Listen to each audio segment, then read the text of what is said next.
Ubur-ubur ikan lele. Semangat dong, Assalamualaikum warahmatullahi wabarakatuh. Bismillahirrahmanirrahim. Wassalatu wassalamu ala asyrafil khalqillah wa ala alihi wa sahbihi wa man tabi'a hudah wa ba'da amma ba'du. Yang saya muliakan segenap pengurus Masjid As-Sakinah dan jajarannya, imam kita Bapak Kiai Haji Miftah, Bapak Ustaz Mustaqim, para bapak yang saya muliakan, para ibu yang saya hormati, segenap tokoh sepuh ini sepuh, mudah-mudahan semuanya sehat walafiat. Seandainya ada yang sakit, semoga Allah angkat penyakitnya, Allah berikan fit sehat badannya kembali. Usaha-usaha kita dimudahkan oleh Allah Subhanahu wa Ta'ala, dan semua ibadah rangkaian Ramadan Allah terima dengan sebaik-baiknya. As-sabru udhiya. Sabda Rasulullah, sabar itu adalah cahaya. Enggak ada air apa ya, Ustaz? Serat apa? As-sabru udhiya. Sabar itu adalah cahaya. Ada satu kata, as-sabru kas-sibr. Sabar itu seperti buah sibir. Bapak Ibu kalau tahu buah sibir itu mirip-mirip brontowali. Pahit nggak, Pak?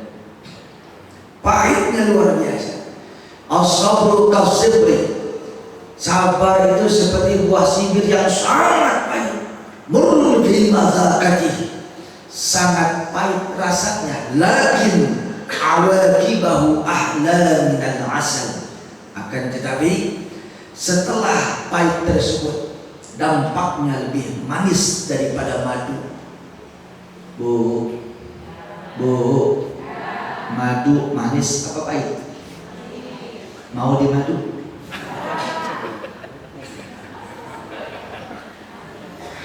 Katanya manis. Saudara yang saya muliakan, saya kasih contoh gini. Orang yang punya penyakit diabetes dan kencing manis, gula darah tinggi, ada yang dampaknya itu menggerogoti tubuh, itu yang kering katanya. Ada yang bahkan sampai amputasi dan sebagainya. Kalau yang basah, dua-duanya mah kagak enak, mau basah mau kering kagak enak penyakit. Tapi pasti anjuran dokter, konsumsi karboknya diringankan, yang manis-manis dijauhkan, dan jangan lupa tekan gula darah tersebut dengan yang pahit-pahit. Udah biasa kena manis, timpalannya pahit, biar balance, biar seimbang, biar stabil. Kalau dokter herbal sering memberikan petunjuk untuk mengkonsumsi biji buah mahoni. Itu bagus sekali untuk menstabilkan gula darah. Atau madu pahit yang hitam itu, atau pare maksudnya. Atau kita ngacak sendiri tuh kan pahit belum kayak gitu tuh. Cukup itu untuk stabilin kita. Kesimpulannya, orang yang kena penyakit gula kasih pahit, manusia itu udah bergelindangan gula korupsi, gula nipu, gula ghibah, gula semacam dosa di Ramadan Allah hancurkan, karena Ramadan itu pahit sudah. Kagak ada yang enak. 12 jam lebih lapar, 12 jam lebih haus sudah pahit. Tapi setelahnya kayaumin wadadatu umur, seperti bayi yang lahir tanpa dosa. Sadar atau tidak, susahnya hidup kita selama ini karena terlalu banyak dosa kita. Wa man a'rada an dzikri fa inna lahu 'aisyan tantanka, manusia yang jauh dari saya, bukan cuma sekedar gak sholat, jauh dari Allah. Dibilang praktek riba gak boleh, bilang orang zina gak boleh, nyerempet. Orang gak boleh korupsi, jalan terus. Itu namanya jauh dari Allah. Apa kata Allah? Fa inna lahu ma'isyatan dhanka. Maka bagi orang itu aku wariskan hidupnya pasti susah. Dia korupsi, dia punya uang 10 miliar, utangnya 20 miliar. Dia senang, saudara, tapi senangnya tersebut berdampak susah dan apesnya. Tidak ada sejarahnya manusia keluar daripada rel aturan-aturan syariat bahagia, senang, damai, kembali pahloh jinawi, toto tentrem mangun kata raharjo sedoyo ape. Paham gak Pak? Saya nggak paham. Pokoknya begitulah. Saudara yang saya muliakan, dari kecil saya ingat itu peribahasa. The experience is the best teacher in the world, and you have to know our time in the world is too short. Do you understand? Saya senang kayak ngerti aja. Emang apa artinya itu? Dilarang merokok. Saudara yang saya muliakan, artinya pengalaman adalah guru yang paling baik. Sampai jam berapa nih Ustaz ini? Jam 12. Memang saya yang golek Pak. Apa jam berapa biasanya? 20 menit. Berarti sisa 1 menit lagi. Pengalaman adalah guru yang paling baik. Gini Pak, orang tuh jatuh di sono ada lubang, baru pertama kali lewat jatuh wajar, tapi besok jatuh lagi di situ, bodoh namanya, nggak ngambil pelajaran. Udah tahu di situ ada lubang, kemarin jatuh di situ jatuh lagi, PA namanya. Tapi agama Islam mengajarkan kepada kita tidak mesti menjadi objek penderita. Asal kita menyerapi informasi-informasi yang ada di dalam Al-Quran, selamat insya Allah. Apa maksudnya? Setiap dari kita ingin hidup itu bahagia. Setiap dari kita ingin hidup sentosa, mulia dunia akhir. Tidak ada manusia yang tidak ada cobaannya. Dari mulai saya, Kiai Miftah, Ustaz Mustaqim, kita absen semua yang hadir di sini, semuanya tanpa terkecuali, bahkan seluruh dunia. Tanya satu-satu, pasti sedang mengalami cobaan itu. Tapi bedanya ada yang tenang karena pegangan yang agama, ada yang gelisah karena jauh dari Allah. Oh, enak ya Pak Ustaz, pokoknya kalem, low profile, adem, enak. Ibu kan nggak tahu, bapak nggak tahu ujian yang menimpa saya. Belum tentu bapak ibu kuat. Saya lihat Pak Ustaz Mustaqim, ya Allah, kalem, enak dipandang, sabar. Masing-masing punya ujian, pasti semua. Inna ma'al usri yusra. Inna ma'al usri yusra. Dan dalam ilmu ulumul Quran yang saya kaji di program doktor Institut Ilmu Al-Quran, ketika disebutkan usrun 2 kali, yusrun 2 kali. Usrun artinya sulit, yusrun artinya mudah, maka itu artinya negatif 1, positif 2. Itu udah satu rumus. Jadi kesimpulannya kira-kira begini: inna ma'al usri yusra. Inna ma'al usri yusra, sesungguhnya bersama kesulitan ada kemudahan. Dikasih musibah 3 tahun, bisa jadi belasan tahun kita akan bahagia, bahkan seumur hidup. Jadi sahabat, saudara yang saya muliakan, saya kasih analogi begini. Ada seorang jemaah saya mantan preman udah coba, narkoba ditendang sama dia, kopi miring habis sama dia, kabel listrik dibawa sama dia, lendir di mahakam dihajar sama dia, semuanya udah. Jadi saya coba, dia mikir logis aja, gua maksiat aja uang gua banyak, apalagi gua tobat beneran banyakkan lagi. 3 tahun ngaji sama saya ajarin wudu, mandi junub, sholat yang bagus, bagaimana tata krama, bagaimana bekal kita nanti di akhirat, bagaimana kita cara untuk menjamu tamu dan sebagainya. Ngaji perkara syariat.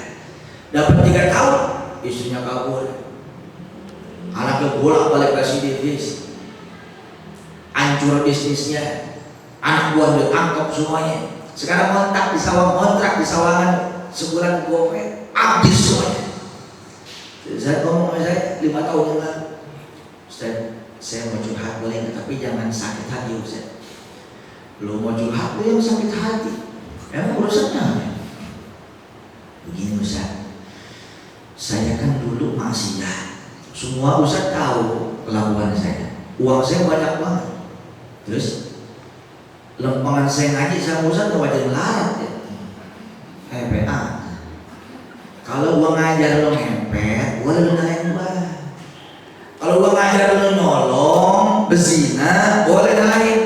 Yang gua ajarin sholat, tobat, wudu, mandi junub, perkara syariat, akhlak Nabi, tafsir, fikih, semua rangkaian ibadah bener.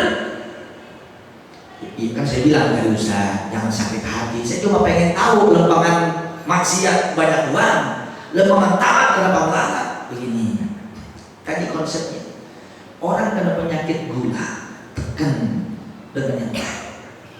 Ini usaha Allah untuk menghancurkan dosa-dosa masa lalu ente, biar sabar dong. Ente baru 3 tahun komen, Nabi Ayub 14 tahun sudah, Nabi soleh, ganteng, kaya raya, semua enak, tubuhnya sampai kurus, bahkan belatungan sudah. Saking sabarnya Nabi Ayub alaihissalam, kalau mandi belatungnya ditaruh dulu, kelar mandi baru belatung dibalikin lagi, sampai begitu sudah. Kita gak usah belatungan, kesrek aja kesrek, dikatakan budi kan, udah salah makan mulu. Santri itu biasanya itu, ini timbang begitu, ente bahlul ente, banyak kali bersyukur, kan ente ngaji, al-maut kafaratul dzunub, sakit itu ngapusin dosa, sakit fisik. Tidaklah seorang muslim, kata Rasul, kakinya tertusuk duri di jalanan, malam dia meriang, maka meriang itu ibarat besi yang karatan diamplas oleh orang. Maka Allah itu malam itu sedang mengampunkan dosa-dosa ente yang lalu. Itu timbang kaki ketusuk duri, sakit kan, ngapusin dosa. Jadi kalau bapak, kalau ibu ketusuk duri di jalan, ketusuk paku payung yang dicabut, engkek terus ya. Jadi jangan tetanus, jangan. Kita sakit nih Pak, ngapusin dosa, sabar dong. Saya udah ke dokter, udah ke alternatif, udah diurut, masih ada kondor juga. Ya sabar, sabar. Makanya ke dokter spesialis. Kalau hernia, kalau turun belok, jangan diurut aja, mungkin loncer, tapi dioperasi. Itu spesialis ya. Kalau emang kita nggak nurut nasihat dokter, ya udah selamanya sakit. Nggak nurut nasihat guru, selamanya bodoh dan pandir. Kata ulama, termasuk sakit hati, termasuk sakit hati, dikecewain, digunting di dalam lempatan, dibohongin, di PHP-in.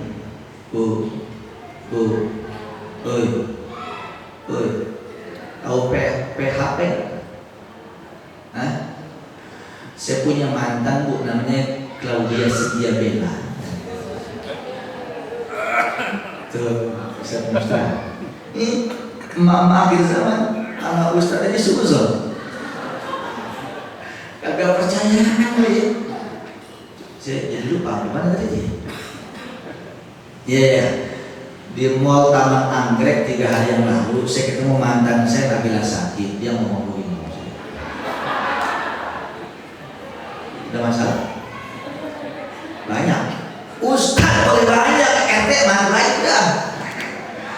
Saudara ketemu sama saya kagak sengaja manggil saya Pak. Dia manggil Ustaz belum move on dia. Ya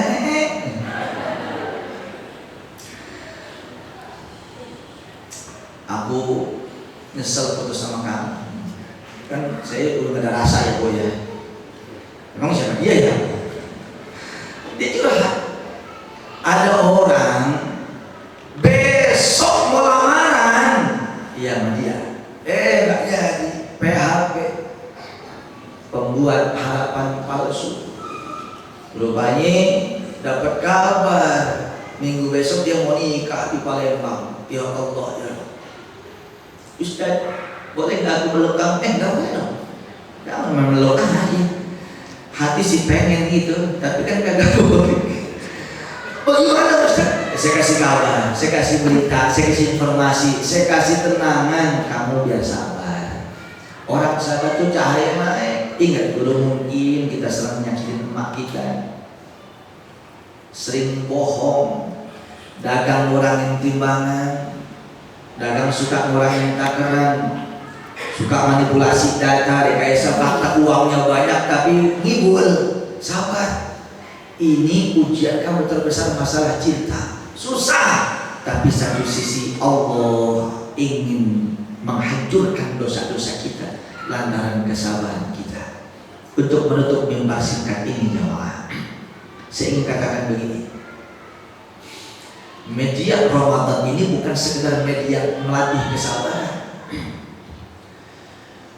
namun yang harus diwaspadain, ada manusia puluhan tahun ibadah Ramadan kaplingnya di neraka. Itu tuh yang berbeda. Ada ibadahnya manusia yang merasa aman setiap bulan umroh, setiap tahun pergi haji, setiap Jumat sedekah ratusan juta, hatam Quran 2 kali-kali, sujudnya luar biasa, sampai jidatnya total 17,5 hitamnya saudara, karpet masjid soak sama jidat dia, tapi tempatnya di neraka. Apa sebabnya? Ingat, salah satu nama daripada bulan Ramadan adalah Syahrul Rahmah, bulan kasih sayang. Manusia itu dalam kondisi bahaya ketika dia merasa amal ibadahnya sudah cukup dan menyelamatkan dia, itu manusia paling bahaya. Jadi nggak ada kekhawatiran, tidak terpacu motivasinya untuk ibadah. Ini baik-baik. Ini kajian bukan sekedar kajian, yuk amalkan. Sudah, ini ada 2 orang sahabat. Kalau antum mau ngecek kitab mana nih? Ini bukan hadis, bukan Quran. Kisah hakikiyah, true story. Ini kisahnya aja. Kitabnya Al-Kabair. Siapa pengarangnya? Syekh Syamsuddin Al-Zahabi. Ada 2 orang sahabat. Yang satu kiai hafiz Quran, ngajar umatnya 40 tahun, tahajudnya ratusan rakaat, kitab karangannya banyak. Yang satu pedagang. Itu kiai rumahnya di Mekah, ini pedagang rumahnya di luar Mekah. Satu saat ketika musim haji, ini pedagang pengen pergi haji, pulang pergi haji langsung dagang. Tapi dia pikir, ilokan, apa iya gua bawa gembolan barang dagangan lagi haji. Ingat, ada temennya kiai di Mekah, seorang ke kiai, untuk apa? Untuk nitip barang dagangannya. Boleh gak kiai? Taruh sini, aman barang dagangan itu. Ya Allah, terima kasih Pak Yai. Ya silakan. Kelar pergi haji, datang ke pedagang rumah kiai. Sampai rumah kiai, itu kiai sudah meninggal dunia. Innalillah. Siapa yang tahu tuh? Permasalahan kedua, barang dagangan gua di mana? Nanya dong sama istri almarhum, nanya sama anak-anak almarhum, istri dan anak-anaknya, nggak ada yang tahu. Waduh, kemana barang dagangan saya? Tapi ini pedagang nggak ada curiga, karena istrinya itu almarhum dan anak-anaknya dididik bukan tampang-tampang mental koruptor, tidak. Ya Allah, di mana ini? Waduh, Pak, saya juga nggak tahu ya Pak. Datang 2 SN, seorang bijak. Pak, di kampung ini ada ulama khos, ulama yang khasyatullah, ulama yang terbuka mata hati. Kalau Bapak berkenan, saya ajak ke beliau, kita musyawarah, kita istikharah. Baik Pak, terima kasih. Sampai ke depan kiai istikharah, apa kata kiai? Pak, kalau almarhum teman Bapak itu matinya husnul khatimah, maka nanti langsung tanya aja sama dia. Lah bagaimana nanya dia? Ntar malam jam 12 datang ke sumur Zam-Zam. Zam-Zam itu air yang ada di surga, yang di dunia diwakilkan, itu sumur Zam-Zam. Ucapkan salam, panggil namanya. Kalau 3 kali kau ucapkan salam tidak digubris, maka pergilah ke kota Yaman. Di Yaman ada sumur Barhut namanya, lembah neraka yang ada di dunia, itu sumur Barhut namanya. Baik Pak Kiai, pulang sambil dengan niat, gua kagak bakal ke Yaman. Oh Kiai, teman gua hafiz Quran, ngajarnya 40 tahun, pasti ada di Zam-Zam. Tengah malam datang ke pinggir sumur Zam-Zam, diucapkan salam. Assalamualaikum Kiai. Buatan eta lagi mancing kali di empang sorganya, kencengin dikit Assalamualaikum Kiai. Teraya lagi kerokan kali mau bidadari nih, rasanya kita ketiga sih. Assalamualaikum Kiai. Kagak ada juga, mau diteruskan ke yang keempat, ya ingat nasihat Kiai, jangan. 3 kali tidak ada, maka kamu harus berpelis ke kota Yaman, carilah sumur Barhut. Singkat cerita, sampai Yaman, di depan sumur Barhut tengah malam. Yang dilakukan di sumur Zam-Zam persis dilakukan di sumur Barhut. Diucapkan salam yang pertama, Assalamualaikum Kiai. Langsung ada sautan, Waalaikumsalam. Kiai sehat, Pak Lumot sehat, dihubungin nih, neraka sehat, Pak Lu. Oh iya lupa sumur Barhut sudah. Kiai, singkat aja deh, barang dagangan saya di mana? Gue titipin sama fulan, alamatnya ini. Lu cari deh. Alhamdulillah, terima kasih Kiai. Tapi Kiai kenapa nggak titipin ke bini? Kan sih saya repot-repot kemari jadi. Yang Kiai gua, bini gua bukan mental Kiai, kadang bisa ngilang juga, gua khawatir gitu. Assalamualaikum. Paham gak gini? Kenapa dititipin ke teman Kiai? Karena khawatir bininya ngilang. Itu bini Kiai, bukan bini RT. Tangga saya itu mah, ya nggak usah pikirin lah ya. Assalamualaikum. Lanjut. Sallu ala Muhammad. Yang dulu ditanya Pak, Kiai, sebelum saya pulang saya mau nanya satu aja. Kenapa tempat Kiai di sini? Ini pertanyaan mendasar. Hafiz Quran, tahajud luar biasa, puluhan tahun bolak-balik Mekah Madinah, ngajar 40 tahun kepada umat, berderma luar biasa. Kenapa Kiai tempatnya di neraka, di sumur Barhut ini? Nangis tuh Kiai. Kalau ente mau tahu, orang taunya aneh orang baik, orang soleh, padahal gua orang salah. Allah itu kagak nurunin rahmat sama gua. Lu tahu kenapa sebabnya? Gua punya adik kandung perempuan yang gua sia-siain. Hidupnya di sono, dia susah, gua kagak pikirin. Tapi bini mau minta emas, jangan besok sekarang, gua borong engkau-engkaunya sekarang. Urusan bini kasih sekarang. Urusan anak diboya-boyakan. Ada adik kandung perempuan yang udah kagak ketahuan, kagak bisa ada mikirin. Kita sebagai abang kagak peduli. Udah kagak jelas, mandi junub kagak ngerti. Mereka sholat kagak ngerti juga. Kita sedekah kemana-mana, adik kandung kagak dipikirin saudara. Nih Allah buka kepada saya. Tidak peduli terhadap adik kandung perempuan.